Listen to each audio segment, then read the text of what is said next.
عناصر المنتخب ومصلحه المنتخب اكيد طبعا. الاثنين بيعملوا تحت رايه واحده. لازم الكل يبقى فاهم كده يا استاذه مروه. مصر دي كبيره طبعا، تاريخ.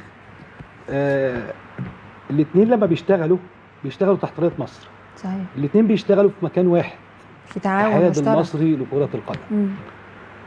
ادخلي على السوشيال ميديا، ادخلي على القنوات، نشوف بس رد الفعل. المفروض الرياضيين بيبقوا قدوه، ده اللي انا حابب اتكلم فيه قبل ما ندخل في الموضوع يعني. فدي حاجه مهمه، الرياضيين بيبقوا قدوه.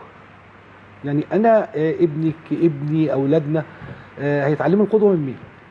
لما بيطلع مدرب بيتكلم على مدرب في نفس اتحاد الكوره، والاثنين بياخدوا من خير مصر.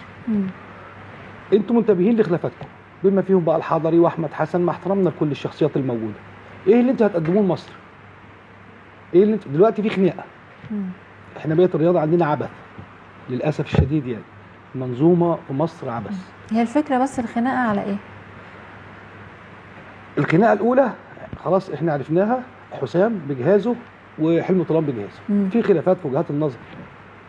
الراجل في لجنه فنيه مش قابل حسام مش قابل حلمي طولان، وتصريحات متبادله، وده لا يصح باسم مصر كمان يعني. الخناقه الثانيه خناقه المنتخب الثاني، اللي هو المفروض منتخب المحليين يعني بيطلق عليه يعني. وانا معلوماتي ان المنتخب الثاني هو يعني منتخب زي الرديف خلينا نقول، او البديل. مش عايزين نقول الرديف يعني حتى هو بيعتمد على المحترفين. في محترفين بيلعبوا فيه مع كابتن حلمي طولان. أيوة. وكابتن حلمي طولان من المفترض ان الراجل له تاريخ